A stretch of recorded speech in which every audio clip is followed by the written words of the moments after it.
Welcome to தமிழ்ச்சி சமையலறை. இன்றைக்கி கத்திரிக்காய் வச்சு இது மாதிரி ஒரு குழம்பு ட்ரை பண்ணி பாருங்கள். மதியத்தில் சூடாக ஒரு சாதத்துக்கு வச்சு சாப்பிட்றதுக்கு ஒரு நல்ல சுவையாக இருக்கும். வாங்க இந்த குழம்பு எப்படி வைக்கிறதுன்னு வீடியோக்குள்ளே பார்க்கலாம். ஃபஸ்ட்டு கத்திரிக்காவை நல்லா கழுவிட்டு அதை 4ஆக கட் பண்ணிக்கலாம். எதுவும் சொத்தை எதுவும் இல்லாமல் நல்லதாக இருக்கதா பார்த்து கட் பண்ணி எடுத்துக்கலாம். ஃபஸ்ட்டு கொஞ்சமாக நல்லெண்ணெய் சேர்த்துக்கலாம். கத்திரிக்காவை வதக்கிறதுக்காக நறுக்கி வச்சுட்டு கத்திரிக்காவை சேர்த்துக்கலாம்.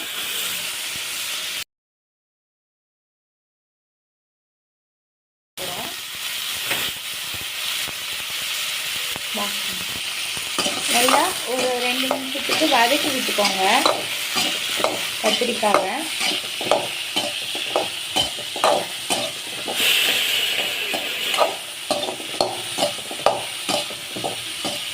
இது மாதிரி நல்லா வதக்கி எடுத்துக்கோங்க. கத்திரிக்காவை தனியாக இப்போ ஒரு பிளேட்டில் எடுத்து வச்சுக்கலாம். அதே வாணலிக்கு தக்காளி, பூண்டு, இந்த கொப்பரை தேங்காய்ன்னு சொல்லுவாங்க இல்லைங்களா, அந்த தேங்காய், மிளகு, கொஞ்சமாக சீரகம்,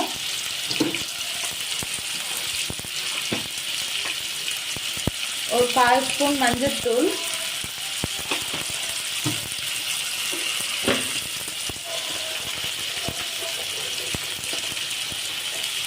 ஒரு 2 கிராம்பு, சின்னதாக ஒரு பட்டை, குழம்பு மிளகாத்தூள் ஒரு 1/2 ஸ்பூன் எடுத்துக்கோங்க. இதையும் நல்லா வதக்கிட்டு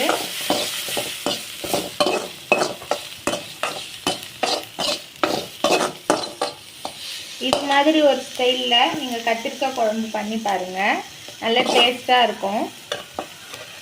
மிக்ஸி ஜாரில் ஆறுனதுக்கு அப்புறமா சேர்த்துக்கலாம். இப்போ மிக்சியில் அரைச்சி எடுத்துக்கலாம். ஒரு 2 ஸ்பூன் அளவுக்கு நல்லெண்ணெய் சேர்த்துக்கோங்க. எண்ணெய் நல்லா காஞ்சோடனே கடுகு சேர்த்துக்கோங்க. பொருந்தோடனே வெந்தயம் கொஞ்சம் சேர்த்துக்கோங்க.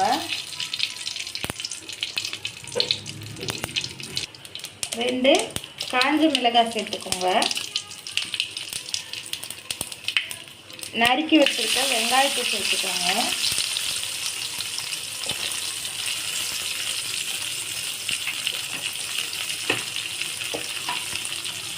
நல்லா வதக்கி விட்டுக்கோங்க.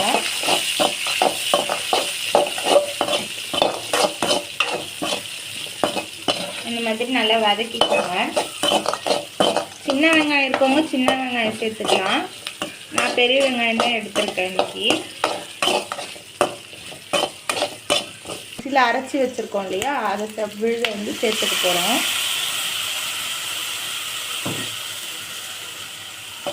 நல்லா வதக்கி விட்டுக்கோங்க. இதையும்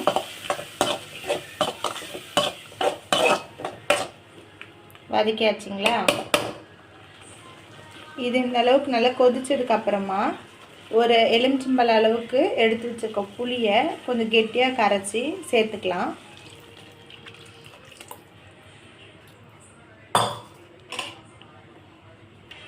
குழம்புக்கு தேவையான அளவுக்கு உப்பு சேர்த்துக்கலாம். நல்லா கொதி வந்துடுச்சு. இப்போ கத்திரிக்காய் சேர்த்துக்கலாம்.